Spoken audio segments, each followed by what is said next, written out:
좀 잘 참아주시고 미리미리 차를 좀 알아서 멀리 주차를 해주시면서 협조를 해주시면 고맙겠습니다.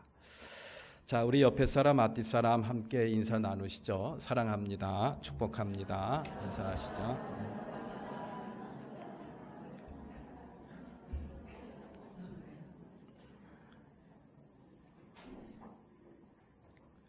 이제 로마서 다 마쳤습니다. 이제 한 번만 하면은 이제 끝인데요.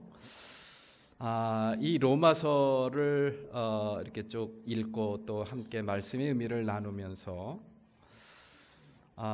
이 사도 바울이 이제 마지막으로 당부한 말씀이 굉장히 마음에 와 닿습니다. 14장, 15장, 16장에 걸쳐서 반복해서 이렇게 우리들한테 당부하고 있는 말씀이 있죠. 그것이 바로 뭐냐면은 하나가 되어야 한다라는 그런 이야기. 하나가 되어야 한다. 분열되면 안 된다. 찢어지면 안 된다. 교회라는 곳이 어디냐? 도무지 하나가 될 수 없는 사람들이 모여서 하나가 되어 있는 곳. 그래서 하나의 신앙 공동체를 이루는 곳. 그것이 바로 교회라는 그런 이야기. 그런데 문제는 주 안에서 그렇게 하나가 한 식구가 되었는데 문제는 그 하나 된 것을 잘 지키는 것이 중요하다라는 그런 이야기.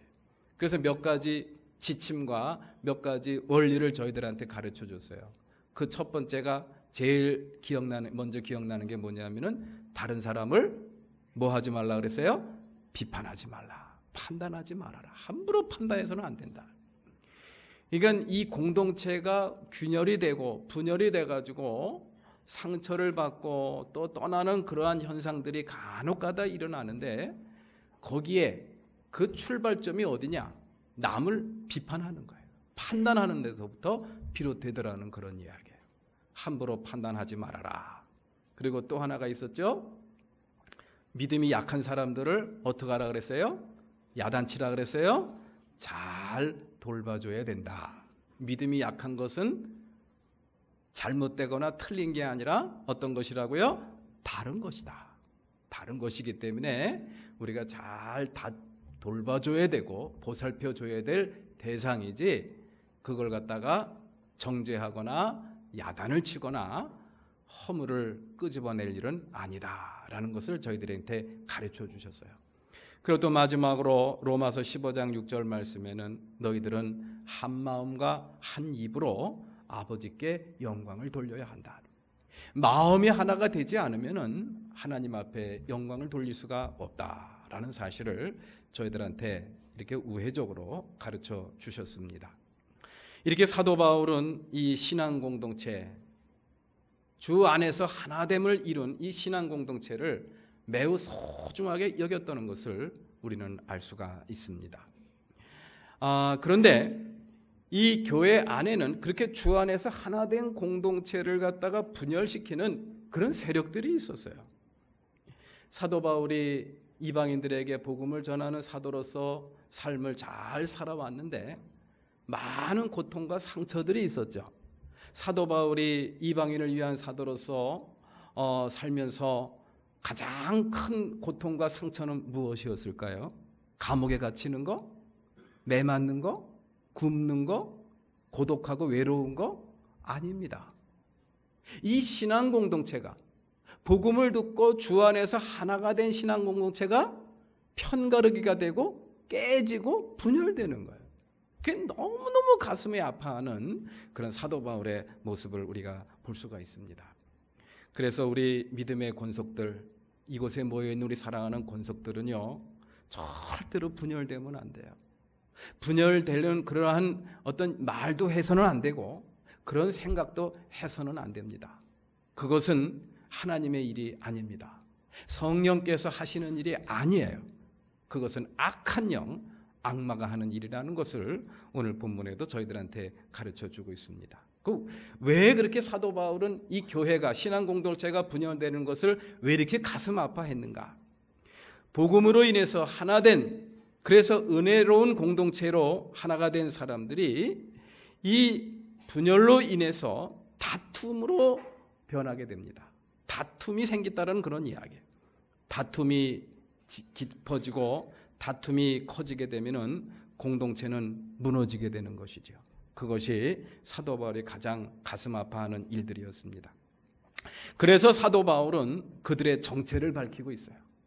도대체 교회를 분열시키는 그런 사람들, 그런 존재는 어떤 사람들이냐. 그게 바로 오늘 본문 말씀 18절 말씀에 기록이 되어 있습니다.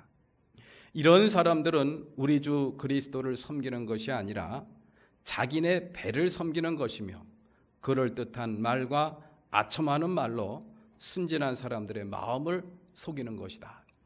방송실 왜 말씀이 안 나오네?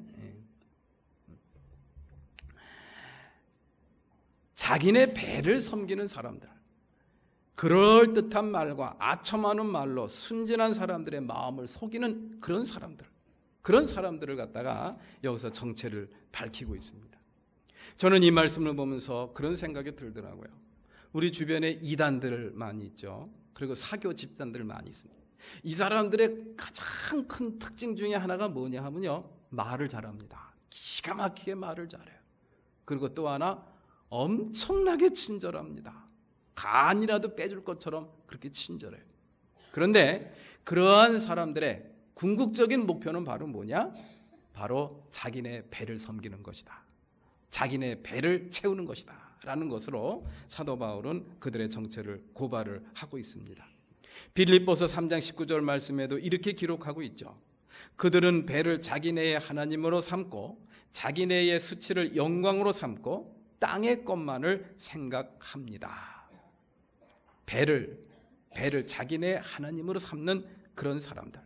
그런 사람들은 경건을 이익의 수단으로 삼는다는 것을 저희들한테 가르쳐주고 있고, 그리고 기회를 엿보다가 순진한 사람들, 호주머니를 털어가는 그런 사람들로 묘사하는 것을 볼 수가 있습니다. 그들은 들뜬 영혼들을 유혹을 해서 자신들의 탐욕을 채우는데 아주 익숙한 사람들이다라는 것을 베드로후서 2장 말씀을 통해서 저희들한테 가르쳐주고 있어요. 그러니 어떻게 해야 됩니까? 정신 차려야 됩니다. 신앙생활을 온전하게 제대로 한다는 게 그렇게 쉽지는 않다라는 그런 이야기예요. 문제는 그들을 갖다가 분별하고 극복하는 겁니다. 어떻게 속임수를 즐기고 들뜬 영혼들을 유혹해가지고 탐욕을 채우고 그리고 자기네 배를 채우려는 그러한 분열주의자들, 이단들을 갖다가 우리가 어떻게 우리가 구별을 할 수가 있느냐, 분열을 할 수가 있느냐라는 그런 이야기예요. 예수를 말하지만 자신들의 배를 채우고 하나님의 나라보다 자신의 안위와 기득권을 유지하기 위한 그러한 수단으로 복음을 이용하고 교회 공동체를 이용하는 그런 사람들이 분명히 존재하고 있다라는 그러한 말씀을 우리가 접하면서 그러면 어떻게 해야 되겠느냐라는 그런 이야기. 그런 사람들이 존재하고 그런 사람들을 분별하는 일은 바로 저와 여러분들에게 주어진 하나의 숙제입니다. 그래서 이것을 갖다가 저는 그렇게 제목을 한번 붙여봤어요. 영적인 싸움이다. 우리 그리스도인들은 온전한 신앙생활을 하기 위해서 우리의 목숨이 다하는 그 순간까지 영적인 싸움을 멈출 수가 없어요.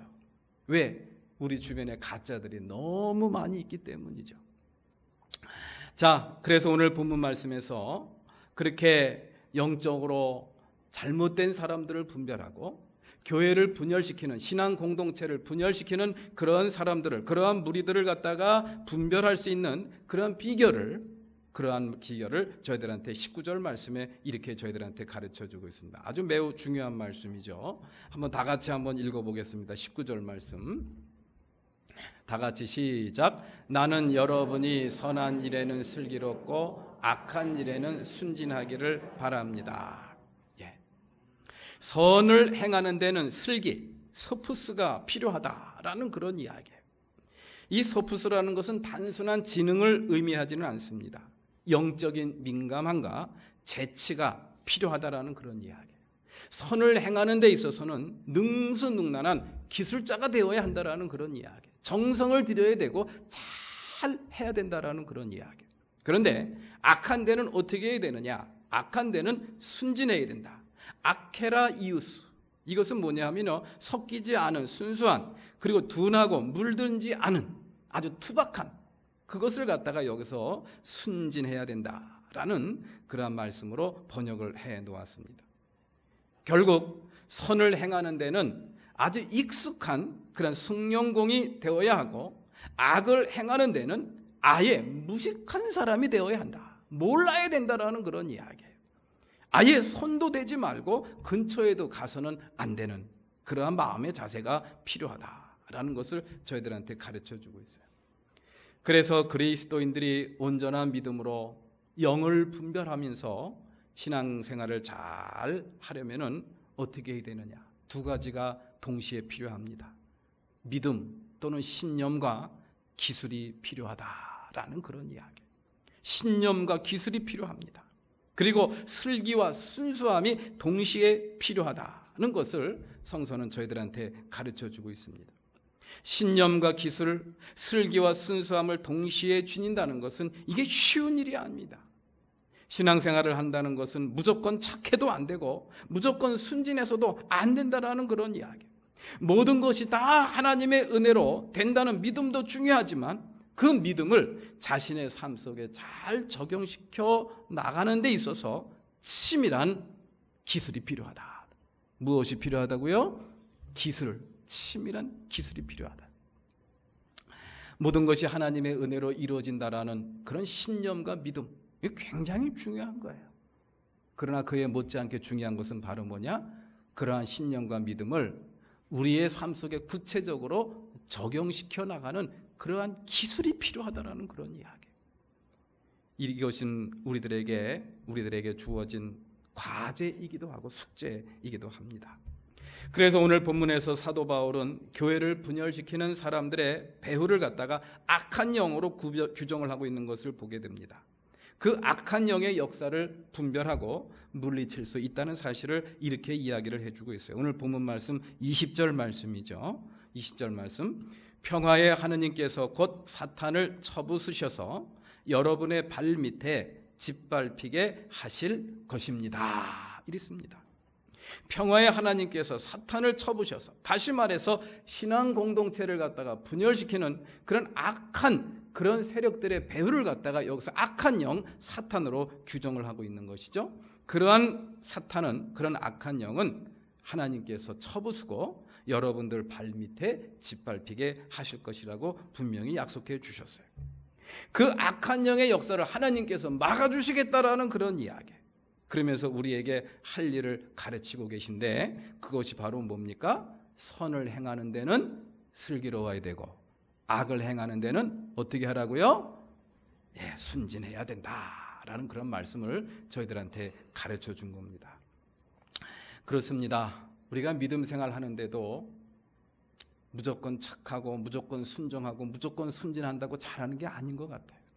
이게 참 어떻게 보면 단순한 것 같으면서도 참 이게 단순하지가 않구나라는 사실을 우리가 한번 염두에 두면서 믿음에도 기술이 필요하구나라는 생각을 오늘 말씀을 통해서 다시 한번 깨닫게 됩니다.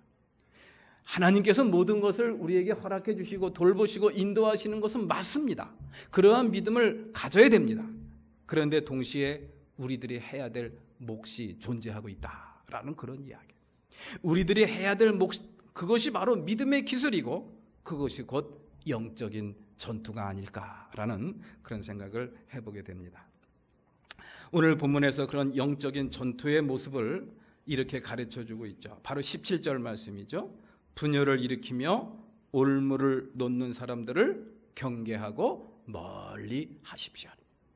분열을 일으키고 우리들이 걸려 넘어지게 하고 순진한 사람들을 유혹해가지고 자신들의 호주머니를 채우는 그런 사람들이 분명히 존재합니다. 그런 사람들을 하나님께서는 분명히 쳐부숴 주시고 그리고 우리들의 발밑에 짓밟히게 하실 거라는 사실을 분명히 말씀해 주셨고 우리는 그것을 믿습니다.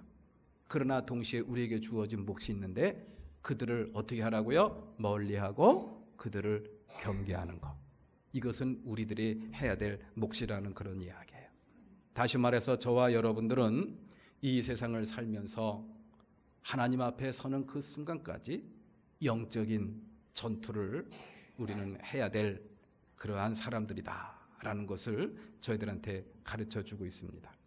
그러한 영적인 전투를 하는 사람들에게 주시는 권고의 말씀, 요한일서 기자는 요한일서 4장 1절 말씀에서 저희들한테 이렇게 권고하고 있어요. 사랑하는 여러분, 어느 영이든지 다 믿지 말고 그 영들이 하나님에게서 났는가를 시험하여 보십시오. 모든 영들을 다 믿지 말래요. 그러면서 거기서 끝나는 것이 아니라 그 영들이 하나님에게서 났는지 어쨌는지를 갖다가 어떻게 하라 그랬어요? 시험해보라. 이것이 바로 영적인 전투죠. 자신의 영을 잘 맑게 유지시켜 가면서 하나님의 음성을 귀를 기울이면서 살아가야 될 이유가 바로 여기에 있는 것입니다. 우리 사랑하는 성도 여러분들, 이 세상에서 신앙생활을 하고 하나님 앞에서는 그 날까지 영적인 전투에서 모두 승리하시는 우리 모든 권속들 되시기를 주님의 이름으로 축복합니다. 그렇게 하려면은 실패한 사람들의 유형을 우리가 살펴볼 필요가 있어요. 영적인 전투에서 실패한 사람들이 있습니다. 성서에 보면 그런 사람들이 꽤 나타나고 있는 것을 볼 수가 있어요. 그런 사람들이 왜 영적인 전투에서 실패했는가? 그런 사람들의 삶의 태도와 유형을 우리가 살피면 나는 그렇게 하면 안 되겠구나. 이걸 우리가 깨달을 수가 있습니다. 그 대표적인 사람 중에 한 사람이 누구냐면요, 가룟 유다입니다. 가룟 유다는 예수님의 제자이면서 제자들 가운데서 12명으로 특별히 선택을 받은 사도들입니다. 사도 중에 한 사람이에요. 택함 받은 사람 중에서도 택함 받은 사람이 바로 사도들이고 그 중에 한 사람이 바로 가룟 유다예요. 굉장히 신임을 받는 그런 사람입니다. 그럼에도 불구하고 가룟 유다는 오늘날 우리들에게까지 아주 불명예스러운 이름을 남기는 그런 불명예스러운 삶을 저희들한테 보여주고 있습니다. 그의 마지막은 예수님을 은 30에 예수님을 팔고 밀고를 하고 마음의 찔림을 받아 은 30을 제사장들한테 갖다 주고 그리고 목을 매서 자살을 하는 것으로 끝나고 마는 것을 볼 수가 있습니다. 굉장히 나름대로 인간적인 어떤 참회와 인간적인 미안한 마음을 잘 드러내긴 했지만 어쨌든 그에게 주어진 그런 삶의 모습은 우리들에게 아주 불명예스러운 그런 모습이에요. 그가 왜 그렇게 낙마하는 사람이 되었나? 영적인 전투에서 왜 실패한 사람이 되었나? 다른 게 아닙니다. 예수님을 이용하려고 했기 때문에 망한 겁니다. 예수님을 어떻게 하려고 했다고요? 이용하려고.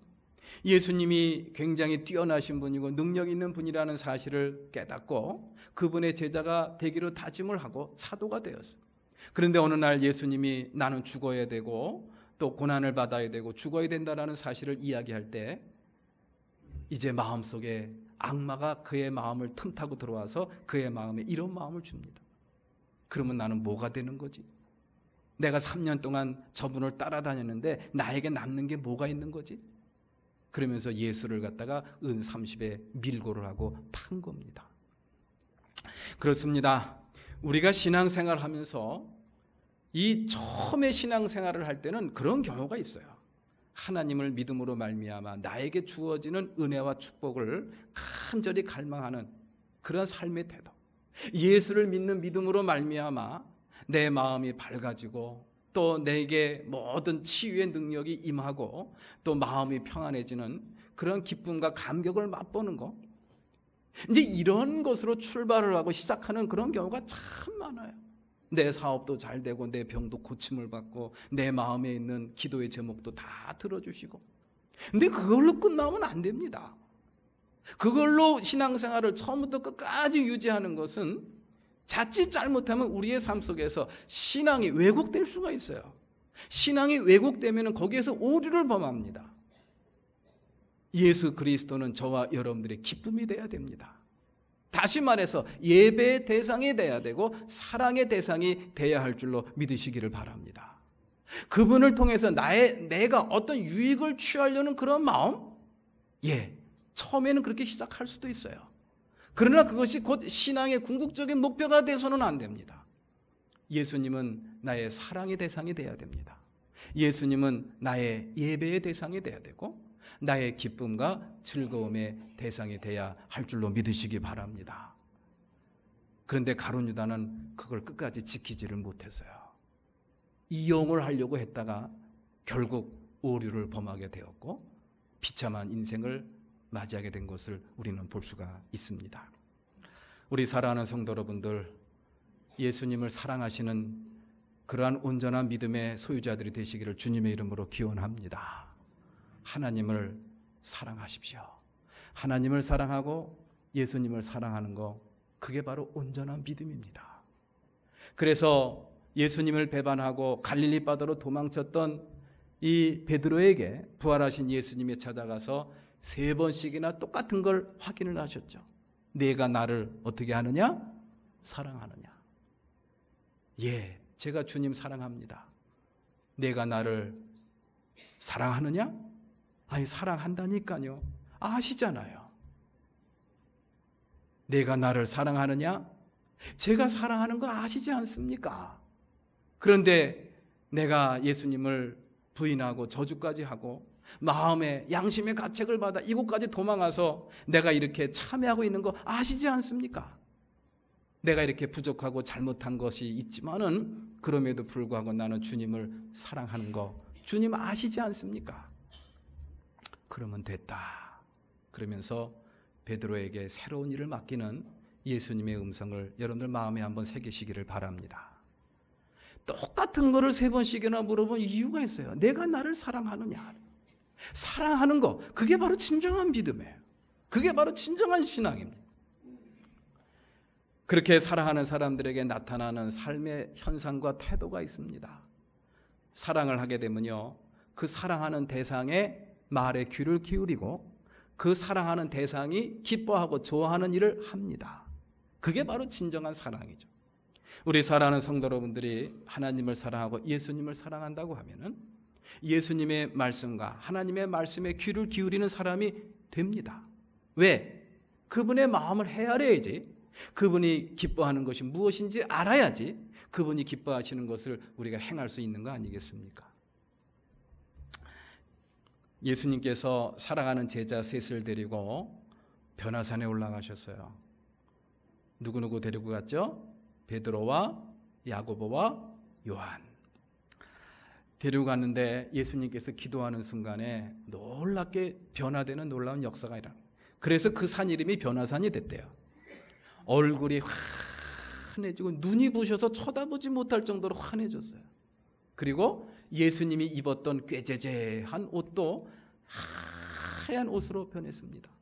이 베드로하고 야고보와 요한이 깜짝 놀란 거예요. 이게 도대체 어떻게 된 일인가? 그런데 그 옆에 누가 나타났죠? 모세와 엘리야가 나타난 거예요. 이게 웬일이냐? 이게 웬일이냐? 이 모세는 이스라엘 백성들이 가장 존경하는 지도자예요. 그리고 엘리야 선지자는 이스라엘에 존재하는 예언자, 선지자 가운데 최고 1등으로 치는 예언자가 바로 엘리야 선지자입니다. 엘리야 선지자를 뵙게 되다니, 모세를 뵙게 되다니, 예수님이 변화된 그러한 모습을 보면서 이 베드로가 정신을 잃어버렸습니다. 그리고 나서 정신을 차리고 예수님한테 부탁을 하는 거예요. 선생님, 이곳에다가 초막 몇을 짓겠다 그랬어요? 3을 짓겠습니다. 하나는 선생님을 위해서, 하나는 모세를 위해서, 하나는 엘리야를 위해서. 그리고 여기다 초막 3을 짓고 여기서 평생 동안 지내면서 우리 3분을 지극정성으로 섬기겠습니다. 잘했죠? 예수님께서 뭐라 그러셨을까요? 아무 말씀 안 하셨어요. 그런데 하늘의 음성이 들렸다고 누가복음 말씀에는 기록이 되어 있습니다. 하늘의 음성이 뭐라고 들리느냐? 누가복음 9장 35절 말씀 다 같이 읽어봅니다. 시작. 이는 내 아들이요 내가 택한 자다. 너희는 그의 말을 들어라. 저는 이 말씀을 묵상하면서 그래, 이게 믿음으로 산다는 것이 바로 이거구나. 믿음으로 산다는 것은요, 집을 짓는 게 아니에요. 예수님의 집을 짓고 모세의 집을 짓고 엘리야의 집을 짓는 게 아닙니다. 내가 하고 싶은 거, 내가 마음속에 바라고 있는 거, 그거 하는 거, 그게 신앙이 아니라는 그런 이야기예요. 신앙은 믿음은 바로 뭐냐? 그의 말을 듣는 겁니다. 하나님께서 원하시는 말을 들어야 돼요. 귀를 기울이는 겁니다. 그리고 그분이 말씀하시는 것에 대해서 경청을 하는 자세, 이게 바로 참된 믿음의 그러한 모습입니다. 예, 우리 사랑하는 성도 여러분들이 이렇게 3개월 동안 이렇게 지극정성으로 기도하시고 또 여러분들이 헌금을 하시고 여러분들이 땀을 흘려서 이렇게 아름다운 아담한 예쁜 예배당을 마련하고 또 이렇게 새로운 교육관도 짓고 사택도 짓는 그런 일들을 했습니다. 저는 이걸 하면서 그래, 이걸로 끝나면 안 된다. 이것을 통해서 우리의 마음이 좀 더 새로워지고 하나님 앞에 더욱더 바싹 다가설 수 있는 그런 기회가 될 때 이것이 하나님 앞에 영광을 돌리는 일이 될 것이다 라는 그런 생각이 더 간절히 들더라고요. 이런 기회를 통해서 저와 여러분들의 마음이 새로워지고 하나님 앞에 더욱더 가까이 다가설 수 있는 그런 기회가 되기를 주님의 이름으로 기원합니다. 그것이 바로 주님이 원하는 거예요. 주님의 집을 짓는 거, 예수님의 집을 짓고 모세의 집을 짓고 엘리야의 집을 짓는 거 아니에요. 그거 하지 말래요. 너희는 그의 말을 들어라. 예수님의 말씀에 귀를 기울이고 그의 말씀에 경청하는 자세. 여기서 우리는 주님의 마음을 읽을 수가 있고요. 거기서 영적인 전투에서 승리하는 그런 삶을 살게 될 줄로 믿습니다. 그것이 바로 신념과 기술을 동시에 지니고 이 세상의 영적인 전투에서 승리하는 삶을 살아가는 참된 그리스도인의 모습인 줄로 믿습니다. 찬송하시겠습니다.